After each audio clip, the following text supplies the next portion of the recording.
that we're ending our program here soon. We're going to talk about getting a job. Now remember, taking this class made you eligible to take the state competency exam. It doesn't make you a CNA. You still have to take your state exam with your written test and your skills performance. And we can do that through Pearson VUE or through American Red Cross.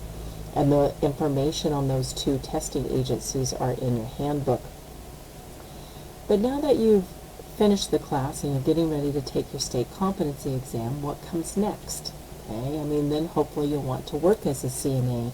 I know many of you are doing this class to try to prepare to go into the RN program, but this is still, working as a CNA is going to give you some fabulous experience, even if you're planning on going on for LVN or RN. It's going to help you better learn your skills and organize your time and make you much more efficient. So when you have even more things to add to what you need to do for a person, you'll be able to handle it better.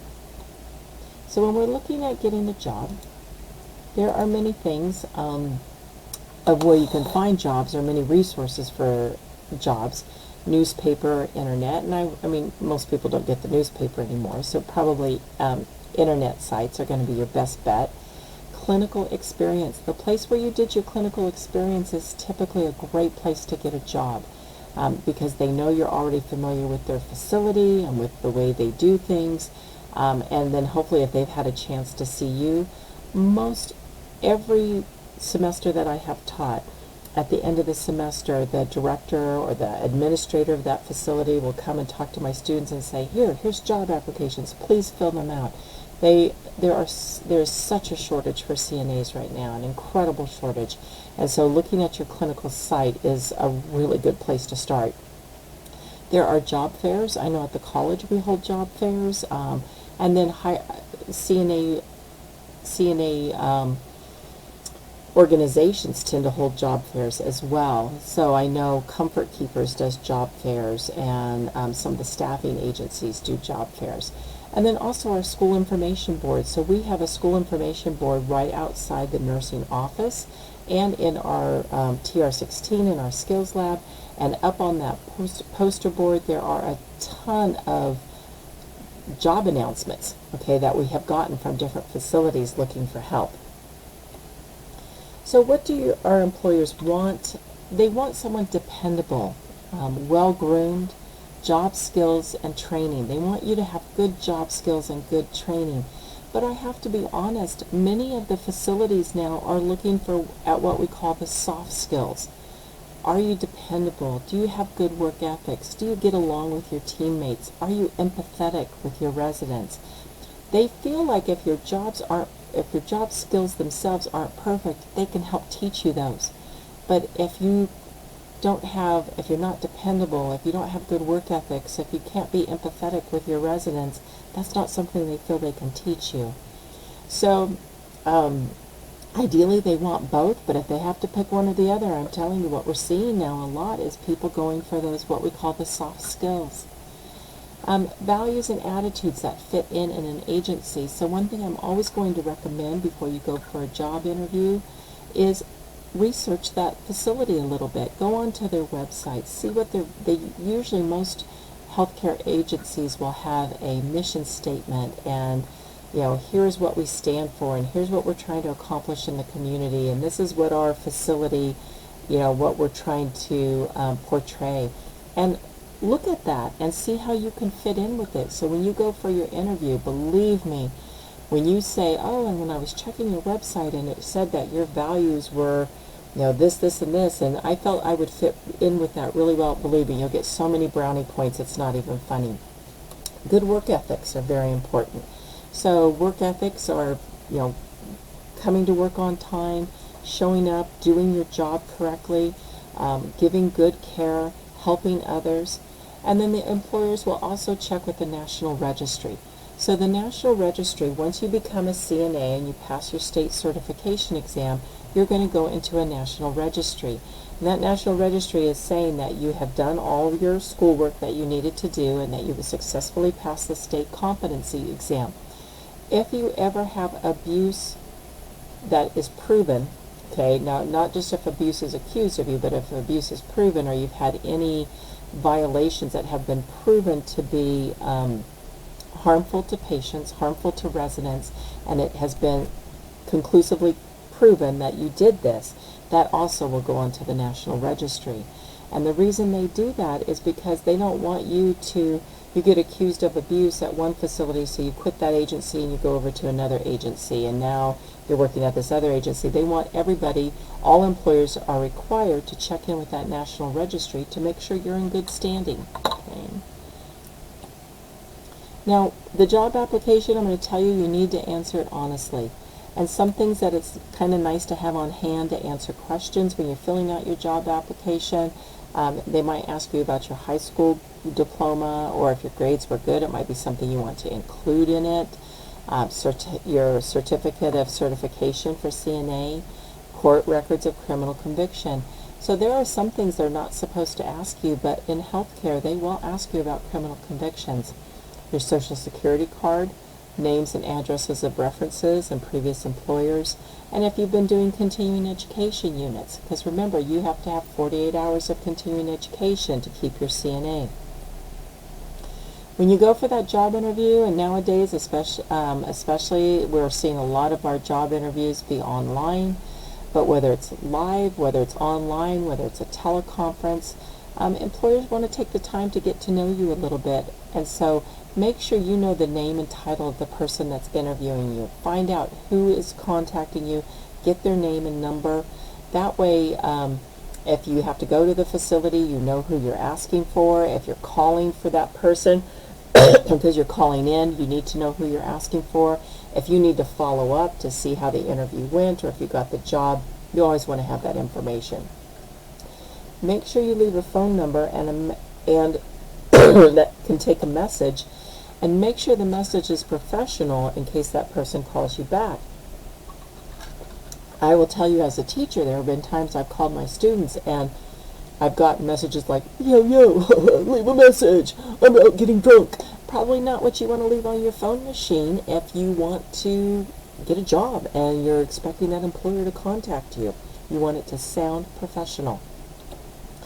So those soft skills I was talking about, good communication, positive attitude, self-confidence, time management, problem solving, learning from criticism, that when somebody tells you you aren't doing it as well as you could, or showing you another way to do things, instead of getting defensive, instead of getting angry, that you're willing to learn from it.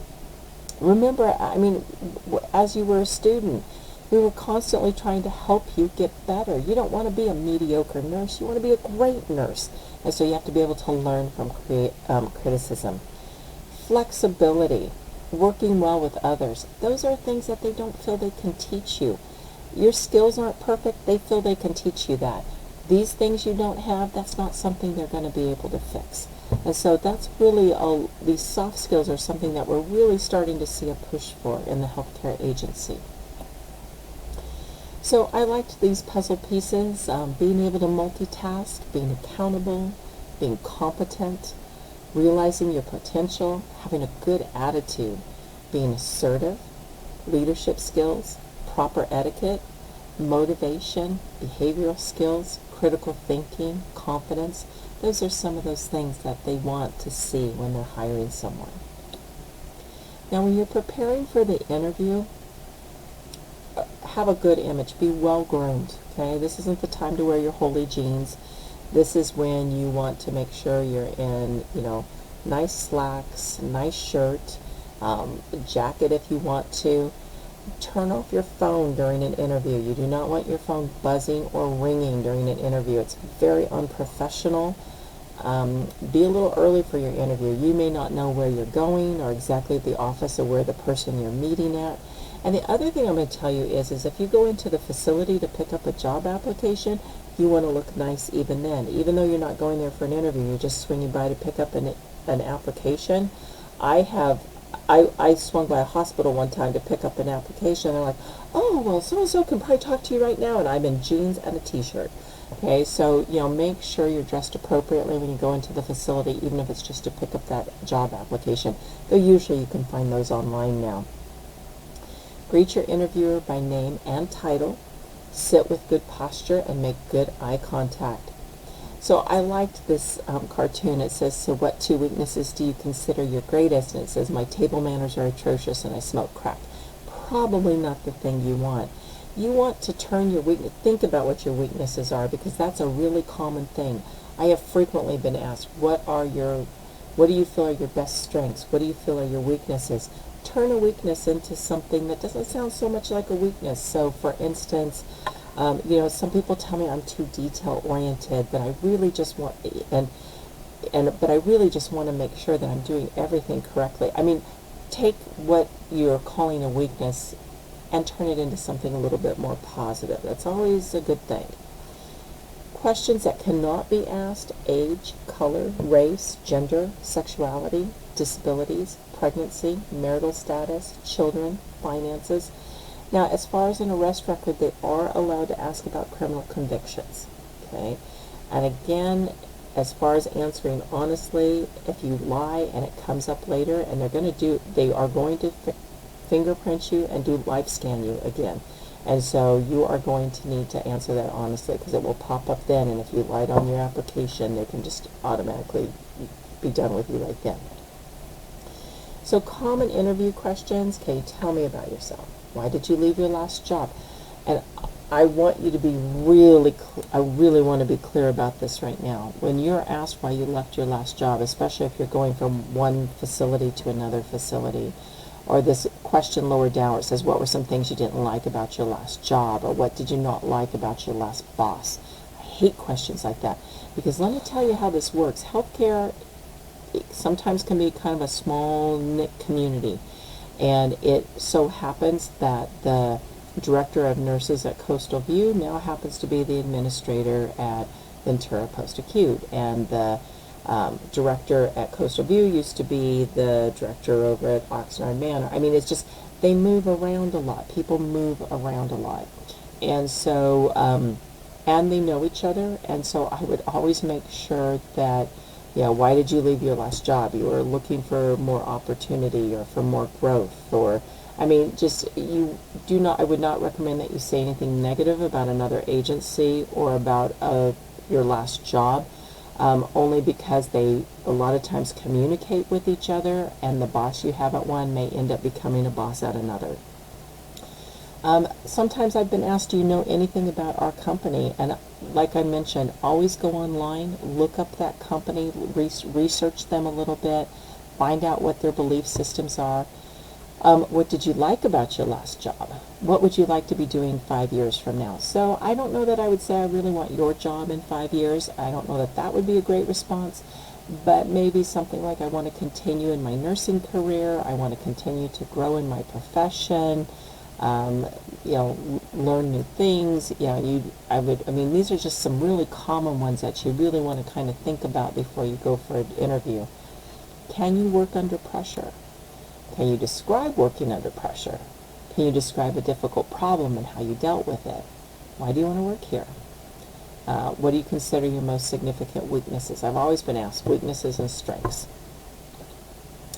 What are your biggest accomplishments? How do you accept criticism? What is the most difficult situation you've faced? What are some things that bother you? What do you consider your most significant strengths? We mentioned already. Do you prefer working with others or alone? That can be kind of a tricky question, because you do have to work autonomously. You do need to be able to work alone, but you need to be able to function well with others. And I would always say I enjoy working with others. I like, helping out and being able to work as part of a team, but I can function well by myself as well. Something to that effect. How do you get along with different types of people?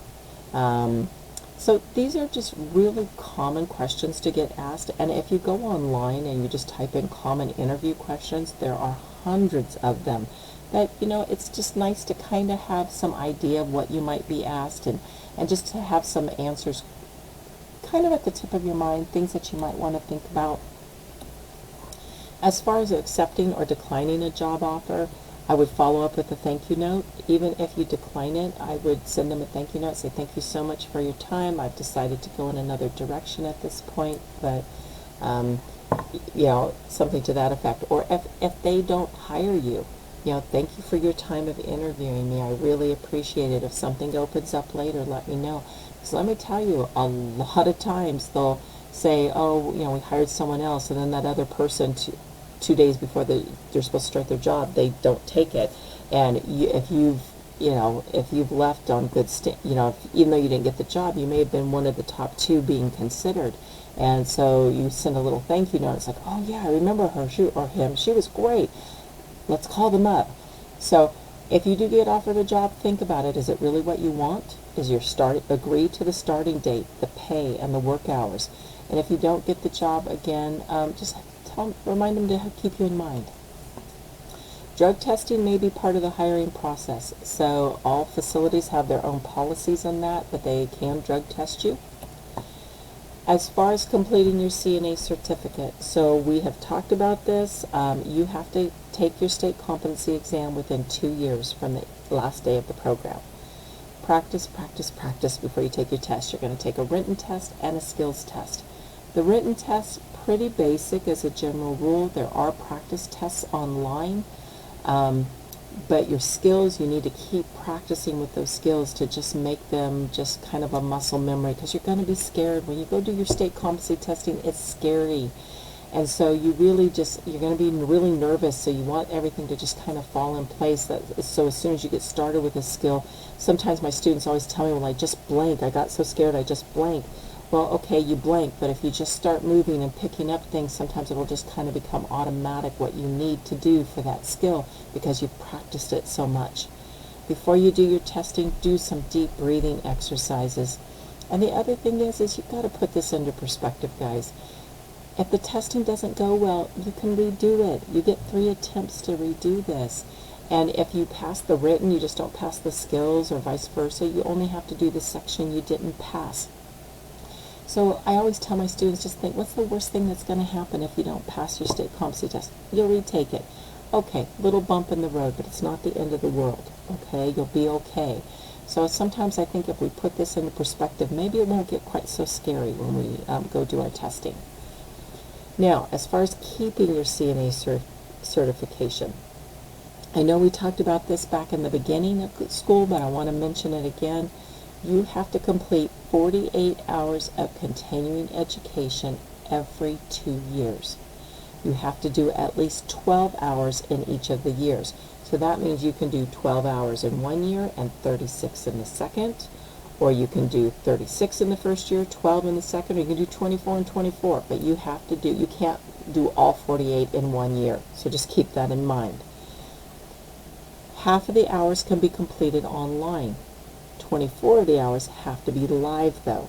So if you have to have live hours, where do you find them?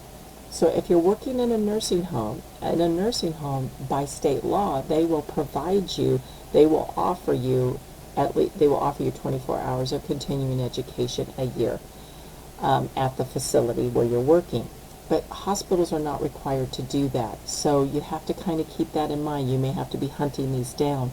Some of the colleges offer continuing education for CNAs. Some of the hospitals offer continuing education for the CNAs. But half of them need to be live. Half of them have to be live. Half of them can be online. Now, if you do the online ones, make sure whatever online resource you choose that it is approved in the state that you are working. So, for instance, you can type in online CNA continuing education, and there's 50 million websites that pop up. But I think there's only like 30 that have been approved by the state of California, by California Department of Public Health. So just make sure whatever online source you're using that it has been approved by the California Department of Public Health, who oversees your certification. And you can actually go on CDPH's website. So you go into the California Department of Public Health's website and you type in continuing education providers, online providers, and a list will pop up of who's approved in California. So we have to do 48 hours of continuing education every 2 years, and we have to work as a paid CNA other than orientation. So your orientation process doesn't count, but then you have to work as a paid CNA after orientation during that 2-year time period where you are under the direct supervision of an RN. So if you're doing home care, that doesn't usually count, okay? Because at home care, they send you out to the facility, you do some stuff, and then you come back. You're not working with an RN. You need to work in a hospital or a nursing home, to meet this criteria. And so it only has to be 8 hours of paid time in that 2-year period, other than orientation. And I unfortunately do know some students that have gotten hired as a CNA, went through the orientation, worked 1 more week, and then turned in their notice just so they could get their paid time. You know what? When you're looking for that job later on down the road, that may come back to bite you. Okay, so I wouldn't recommend that. And that will conclude this topic.